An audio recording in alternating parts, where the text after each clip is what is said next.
नमस्कार, मी अनघा नवरे. माझं जे यूट्यूब चॅनल आहे अनघा नवरे, त्या यूट्यूब चॅनलमार्फत मी आत्तापर्यंत तुमच्यासमोर गाणी आणत होते. पण आज थोडंसं वेगळं काहीतरी घेऊन येते आहे. आता देशभर सगळीकडे राम जन्मभूमी, रामाच्या मूर्तीच्या प्राणप्रतिष्ठेचा सगळा सोहळा चालू आहे. खूप सुंदर सजली आहे. अयोध्याच नाही, पूर्ण देश आपला सजला आहे.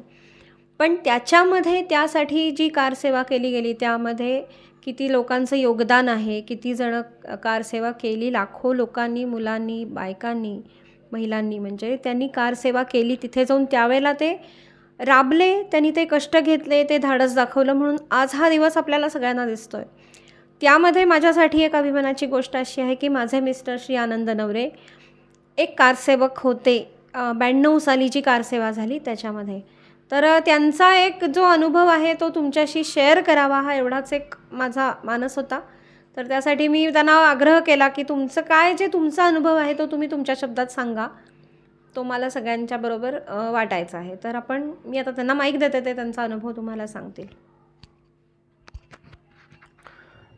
जय श्रीराम. धन्यवाद. 6 डिसेंबर 1992 बाबरी ढाचा पाडला गेला. बाबरी ढाचा ही अशी एक वास्तू होती की जी आपल्यावरती लोकांनी आक्रमण करून आपलं मंदिर पाडलं. जवळजवळ बाबरानं जे आक्रमण केलं त्याच्यानंतर एक 500 वर्ष तो ढाचा तिथेच आपली अस्तित्व दाखवून उभा होता. ते गुलामगिरीचं एक प्रतीक होतं आणि तिथे रामजन्मभूमी मंदिर व्हावं अशी ही सर्वांची इच्छा होती. विश्व हिंदू परिषदेनं हा जो विषय होता हा अनेक वर्ष लावून धरलेला होता आणि त्याचं मूर्त स्वरूप हे 6 डिसेंबर 1992ला आलं. मी तेव्हा कॉलेजमध्ये होतो. अखिल भारतीय विद्यार्थी परिषदेचं काम करायचो. मी, माझा भाऊ मिलिंद, आम्ही परिषदेचं काम करायचो. माझे आई वडील विश्व हिंदू परिषदेचे काम करायचे. आमच्या घरामध्ये संघमय सगळं वातावरण होतं आणि याच कालावधीमध्ये आम्हाला दुसरी जी कारसेवा परिषदेतर्फे जाहीर करण्यात आली की या तारखेला आपल्याला कारसेवा करायची आहे आणि या कारसेवेसाठी जे आंदोलन उभं राहिलं, संपूर्ण देशभरामध्ये उभं राहिलं, त्याचा एक खारीचा वाटा आम्हा सर्वांना होता आला. आम्हा सर्वांना म्हणण्यासारखं, कारण की आमच्या घरी तर आम्ही चौघही, माझे आई वडील, भाऊ, माझ्या गावी माझे चुलत काका, दोन्ही ठिकाणी आमचं राहायचं घर राजापूर, कणकवली, इथे प्रत्येकजण या सेवेमध्ये काही ना काहीतरी स्वरूपामध्ये सहभागी होते. आमच्या इथे विश्व हिंदू परिषदेचा जो भाग होता, संभाजीनगर प्रखंड असं म्हणतात, की पुणे शहरामध्ये काही भाग होते संघरचनेमध्ये. त्याच्यामध्ये डेक्कन जिमखाना, कोथरूड, कर्वे रोड, नळस्टॉप, पटवर्धन बाग वगैरे हा जो काही भाग आहे त्याला संभाजीनगर प्रखंड म्हणतात. त्या प्रखंडाचे ते कोषाध्यक्ष म्हणून काम करायचे. त्यावेळेला त्यांच्याबरोबर अनेक मोठमोठे लोक कामाला होते. शरद कुंटे, अनिरुद्ध देशपांडे सर इत्यादी. वेगवेगळ्या मंदिरांमध्ये रामशिला पूजन, रामकलश पूजन, निधी संकलनाचे कार्यक्रम, कारण या सर्व आंदोलनासाठी निधी हा खूप मोठा लागणार होता आणि तो जो निधी संकलनाचा कार्यक्रम असायचा, प्रत्येकजण आपापल्या परीनं त्याच्यामध्ये योगदान देत होतं. अशा पद्धतीनं हे आंदोलन पुढे सरकत होतं आणि विद्यार्थी परिषदेमध्ये मी काम करत असलेले माझ्याबरोबरची जे काही सहकारी होते, मित्रमैत्रिणी, त्या पण जायला निघाले. प्रत्येकाची मानसिकता तयार व्हायला लागली की आपण या कारसेवेला जायचं आणि ते बघून माझ्यात देखील स्फूर्ती यायला लागल्या, उत्साह यायला लागले की आपण ही कारसेवा उपस्थित राहिलं पाहिजे. घरच्यांनी परमिशन दिली आणि आम्ही निघालो. त्यावेळेला आमच्याबरोबर तिथल्या प्रखंडामधनं मला तिथनं जायची व्यवस्था माझी ही झाली. शैलाताई देशपांडे, आईची माझ्या मैत्रीण होती, ते तिथे आम्हाला सगळ्यांना लीड करणाऱ्या होत्या. शरण गुर्जर म्हणून एक चांगला कार्यकर्ता एक होता. योगेश थत्ते वगैरे असे तिथली संघ परिवारातली इतर जी मंडळी होती त्यांच्याबरोबर आम्ही निघालो. माझा भाऊ आणि वडील मला हे सगळे सोडायला आले होते. आम्ही बहुतेक त्याने सांगितलेल्या आठवणीप्रमाणे स्टेशनवरती झेलममधनं आम्ही गेलो, झेलम एक्सप्रेसनं गेलो आणि आम्ही काही दिवसांनी जे उतरलो ते प्रयागराजला उतरलो, म्हणजे अलाहाबाद. आता त्याला प्रयागराजच म्हणतात. प्रयागराजला जाऊन तिथे आम्ही त्रिवेणी संगमावरती नद्यांचं दर्शन घेऊन आम्ही तिथनं पुढे बाय बस फैजाबादला गेलो. आणि फैजाबादला आम्हाला तिथे उतरून आम्ही बहुतेक चालत अयोध्येला गेलो. 1-2 दिवस आम्ही अयोध्येला आधी पोचलो. आमची तिथे व्यवस्था एका टेंटमध्ये करण्यात आली होती. असे अनेक टेंट तिथे अनेक ठिकाणी लावलेले होते. अनेक देशभराच्या कानाकोपऱ्यातून अनेक लोक तिथे आलेले होते. संघरचनेप्रमाणे तिथे दररोज आपल्या निवासस्थानापासून राम जन्मभूमीपर्यंत कसं जायचं याच्या चालायच्या प्रॅक्टिस, कारण ते अंतर तसं लांब होतं, असायचे. निवासाची आणि भोजनाची पण व्यवस्था आमची व्यवस्थित होती. त्या सगळ्या टेंटमध्ये सगळे होती. आणि प्रत्यक्ष तो दिवस 6 डिसेंबरचा उजाडला तेव्हा बघतो तर तिथे प्रचंड स्वरूपामध्ये गर्दी होती. आम्ही ढाच्याकडे तोंड केलं असतं. डाव्या बाजूला एक मोठा तेव्हा एक रस्ता होता, त्या साईडला आम्ही उभे होतो. सगळीकडे लोक घोषणा देत होती, जय सियाराम, रामलला हम आए हैं, मंदिर वही बनाएंगे, अभी नहीं तो कभी नहीं, वंदे मातरम, जय श्रीराम, अशा अनेक प्रकारच्या घोषणा, अनेक वेगवेगळ्या प्रकारचे ग्रुप तिथे होते. आणि तिथे सभा एक स्थान बांधलेलं होतं आणि तिथे सगळी मोठमोठी लोकं होती त्यावेळेला, की जी मला जवळून बघायला मिळाली. म्हणजे साध्वी ऋतंबरा देवी, ज्यांचं जे ओघवते विचार, असं प्रचंड जहाल आणि प्रचंड प्रखर विचार त्यांचे होते. त्यांची भाषणं आम्ही ऐकत आम्हाला स्फूर्ती मिळालेली होती. त्या होत्या. साध्वी उमाभारतीजी होत्या, वाजपेयीजी होते, अडवाणीजी होते, आचार्य धर्मेंद्रजी होते, विश्व हिंदू परिषदेचे ज्यांनी हे सर्व आंदोलन लीड केलं ते अशोक सिंघल, अशी अनेक मोठी मंडळी त्यावेळेला तिथे उपस्थित होती. आणि हे त्यांची सगळी भाषणं किंवा हे चालू असतानाच पाठीमागे काही लोक त्या ढाच्यावर चढलेली दिसली. आणि त्या ढाच्यावर चढलेली दिसल्यानंतर काही क्षण आम्हाला थोडंसं भीती वाटली. त्यावेळेला माझ्या बाजूला मी बघितलं, मला आठवतं, मला प्रकाश जावडेकर आमच्या बाजूला होते. पण एकंदरीत सगळा उत्साह खूप छान होता, अनुभव छान होता तो सगळे. पण तेव्हा थोडा तणावग्रस्त सगळं वातावरण व्हायला लागलं होतं, की कारण पहिल्या कारसेवेचा अनुभव हा खूप वाईट होता. अशा पद्धतीनं तेव्हा पण चढले गेलेली होती लोकं, कोठारी बंधूंचं बलिदान त्याच्यामध्ये झालेलं होतं. आणि एक साधारण 4-1 तासानंतर थोडंसं सगळं निवाळायला लागल्यानंतर किंवा परिस्थिती काय आहे ही सगळी लक्षात यायला लागल्यावर आम्ही परत आमच्या टेंटमध्ये आम्ही परत गेलो. आणि साधारण रात्री प्रत्येकजण त्यावेळेला तिथे रचना लागली होती की तिथनं आपल्या निवासस्थानापासून जायचं आणि जन्मभूमीपाशी जाऊन कारसेवा करायची. आमची वेळ ही साधारण रात्रीची आली. आम्ही रात्री साधारणपणे 1-1:30 वाजता बहुतेक ती आम्ही कारसेवा केली. तिथे गेल्यावर रामललाचं दर्शन घेऊन तिथे एक वीट होती, ती उचलायला सांगितली. त्या ढाच्यामधले पडलेलं जे काही मलबा किंवा जो काही माती किंवा असं जो त्याला जी तिथे सांगण्यात येत होतं, देण्यात येत होतं, ते उचलायचं आणि तिथे त्याने बाजूला नेऊन टाकायचं. अशा पद्धतीचं फक्त काम होतं ते करून आम्ही परत आलो. आणि सकाळी उठल्यानंतर बघितल्यानंतर तिथे जाणवायला लागलं की सुरक्षा रक्षकांची आता इथे उपस्थिती वाढायला लागलेली आहे सगळी. आणि वरिष्ठांकडनं जसे जसे आदेश येत होते त्याप्रमाणे इथनं अयोध्या ही खाली करायला लागणार आहे. अयोध्येतनं आता आपल्याला निघायला लागणार आहे. आपलं जे काय काम होतं ते झालेलं आहे. आणि अशा अवस्थेमध्ये आम्ही निघालो. फैजाबादला बहुतेक आम्ही आलो आणि फैजाबादवरनं आम्हाला ट्रेनमध्ये बसून आम्ही पुण्यापर्यंत आलो. ती ट्रेन आय थिंक पुण्यापर्यंत डायरेक्ट पुण्यापर्यंत आली. अनेक लोक वाटेत उतरत गेली. आमची त्या 2-3 दिवसामध्ये खायची प्यायची पण काही आम्हाला आबाळ झाली नाही. ट्रेनमध्ये अनेक जणांच्या वेगवेगळ्या ओळखी झाल्या. छान वातावरणात आम्ही परत येतो. पण देशभरामध्ये अनेक ठिकाणी कर्फ्यू त्यावेळेला लागत होते. त्यावेळेला मोबाईल नसल्यामुळे समजायला काही मार्गच नव्हता. पुण्यामध्ये उतरल्यानंतर सगळं पुण्यामध्ये पण तेव्हा बहुतेक कर्फ्यू लागलेला होता. आमची बसेस तिथे ठेवण्यात आलेल्या होत्या स्टेशनवरती. आणि तिथनं आम्ही उतरून आमच्या घरी आलो. रात्रीच आम्ही तेव्हा पोचलो होतो. आणि एक 2-3 दिवस तरी घरीच होतो, कुठेही बाहेर पडलेलो नाही.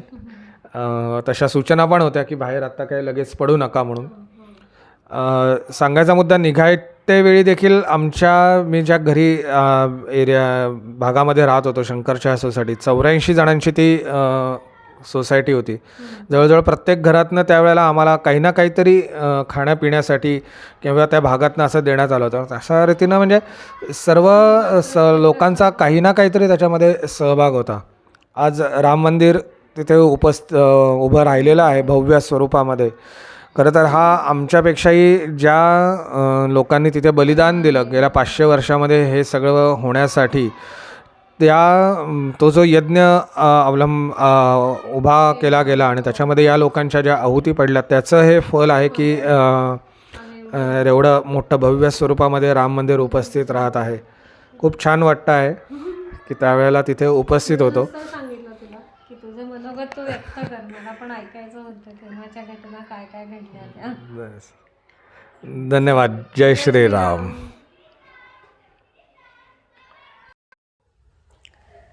जसं आनंद कारसेवेला गेला होता तर त्याला म्हणजे त्याचं धाडस जाण्याचं होतं, तसंच त्याच्या आईवडिलांचं एक मोठं धाडस होतं की आपल्या मुलाला कारसेवेला पाठवायचं. कारण आधीच्या कारसेवेमध्येचे जे काही गोष्टी घडल्या होत्या त्या खरंच खूप भीतीदायक होत्या. म्हणजे तेवढं सगळं घडल्यानंतर त्यांना पाठवणं हे खरं तर त्यांचं पहिलं कौतुक आहे. मग त्याचं कौतुक आहे की तो गेला, पण त्यांनी ते धाडस दाखवलं. तर त्यावेळेचा ते पण त्याच्यामध्ये सक्रिय सहभाग होता त्यांचा. कलशपूजन असू दे, निधी संकलन असू दे, जे काय असेल ते. तर मला त्यांना ते विचारायचं आहे की त्यांचं त्यावेळेला काय काय होतं चाललेलं डोक्यामध्ये, त्यांनी कसं काम केलं.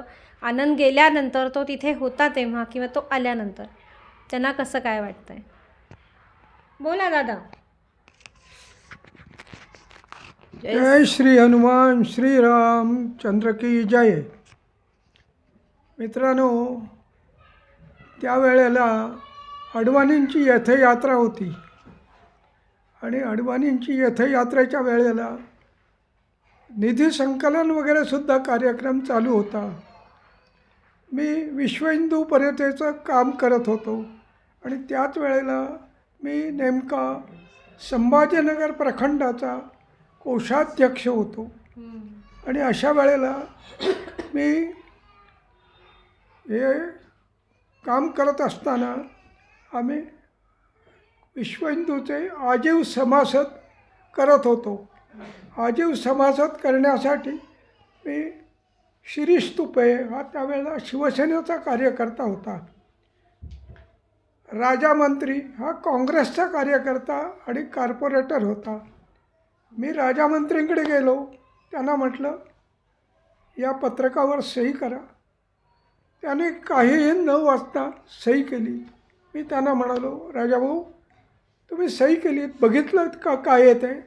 हो, हे विश्व हिंदूचं कार्यालयामधलं काम आहे आणि तुम्हाला विश्व हिंदूचा मी आजीव सभासद करतो आहे, समजलं का. ते म्हणाले, अहो राम मंदिर व्हावं ही माझीसुद्धा इच्छा आहे. राजकारण वेगळं आहे आणि राम मंदिर वेगळं आहे. तुम्ही सांगितलं, तुमच्यावर माझा विश्वास आहे. मी आजीव सभासद होतोय, हे 1000 रुपये घ्या आणि माझं सभासदत्व करा. म्हणून त्याने मला सांगितलं. मी त्याप्रमाणे ते सगळं केलं. सांगायचं तात्पर्य काय आहे, हे दोघे परस्पर एकमेकाचे विरोधक असले तरी ते माझे या प्रभू रामचंद्रामुळं सहकारी होते. मला ते कुठेही विरोध किंवा हे करत नसत. काहीही करायला लागलो तरी त्यांचं सहकार्य मला मिळायचं. बाकी गोष्टी कुठे तिथे आड येत नसत. आणि अशा वेळेला मी विश्व हिंदूचं काम करत असताना आमचं घर सगळं विश्व हिंदूमय, अयोध्यामय झालेलं होतं. अशा वेळेला माझा मुलगा आनंद हा इंजिनिअरिंगच्या परीक्षेला बसायचा. तो म्हणाला, दादा मी अयोध्येला जाणार. आता तो जाणार म्हटल्यावर मी काय बोलणार. परीक्षेपेक्षा अयोध्या निश्चितच महत्त्वाची होती. परीक्षा कधी देता येते, परंतु अयोध्येला जाण्याचा हा क्षण परत येत नाही. तो गेला अयोध्येला, समजलं का. आणि त्याला बाहेर कुठे इतक्या लांब जाण्याची सवय नाही, काही नाही. आणि नंतर एवढं तिकडे गडबडाट सगळा झाला. आम्ही मनात म्हणायचं सगळे की काय होणार. सगळे म्हणत काळजी करायची गरज नाही, प्रभू रामचंद्र आणि हनुमान आहेत, तिथे काही अडचण नाही. बातम्यांकडेच लक्ष असायचं रोज. अडचणी काय बातम्या सांगतायत येत आहे. भय वाटेल, पण भयाला काही अर्थ नसेल. भय हे खोटं असेल, श्रद्धा ही खरी असेल आणि या श्रद्धेमुळं तो तिकडे गेला, तिकडनं सगळं करून व्यवस्थित आला, सगळ्या गोष्टी व्यवस्थित झाल्या. आणि अशा वेळेला माझ्याबरोबर मी विश्व हिंदूचं कोषाध्यक्ष म्हणून काम करत होतो. आमच्या भागाचे मुंगी सर प्रमुख होते, अनिरुद्ध देशपांडे सर साहेब, मला वाटतं शरद कुंटे हे आमचे प्रमुख होते त्यावेळेला. शरद कुंट्यांचं काम मोठं आहे खूप, तसं समजलं का. ते असं सगळं आम्ही मजेमध्ये खुशीत कधीही न दमताना, म्हणजे आम्हाला मग आत्ता आठवण होते की आम्ही काम करत कसं होतो, तर मोदीच असं वाहून घेतलं आहे मोदीने सगळं, आणि ते कधी दमत नाहीत. तसं आम्हालाही त्यावेळेला दमायला होत नसे. खूप खूप मजेत होतं सगळं. अशा रीतीनं सगळं काम व्यवस्थित होत होतं. सगळ्यांनी आनंदाला सुद्धा प्रोत्साहित केलं, सहकार्य केलं, आणि न घाबरताना तोही अयोध्येला जाऊन व्यवस्थित सगळं कार्यक्रम बघून पूर्ण करून परत आला. आज जर तिथे तो अयोध्येला जाणार तर त्यावेळची अयोध्या आणि आजची अयोध्या यातला फरक निश्चितच आमच्या डोळ्यासमोर दिसतो.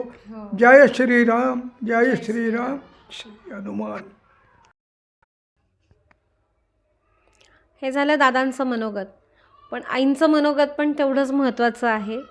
तर मी त्यांना विचारते की त्यांच्या भावना कशा होत्या आणि त्यांचाही सहभाग कसा होता त्याच्यामध्ये. जय श्रीराम. यांच्याबरोबर मीही विश्व हिंदूचं काम केलेलं आहे. खूप मजा यायची, ओळखी खूप झाल्या होत्या. आनंदचं जाणं निश्चित झाल्यावर आम्ही राहत होतो शंकरशाह सोसायटीत. तिथल्या लोकांनी पण खूप मदत केली, धीर दिला, भेटायला यायचे, काय काय पदार्थ करून पण दिले बरोबर. त्या सर्वांची खूप आठवण येते सध्या. इथं नावं घेत नाही मी, कारण मग ते फार लांबलचक अशी नावं घेण्यात की यादी मोठी आहे. त्यामुळे अशा रीतीने आनंदचा प्रवास त्यांच्या सदिच्छेमुळे खूप चांगला झाला. आनंदाचाच नव्हे तर सगळ्यांचाच खूप मस्त प्रवास झाला.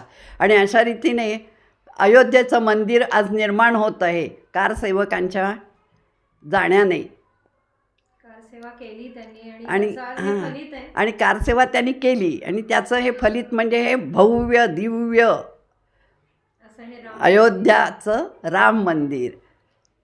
जय श्रीराम. जय श्रीराम.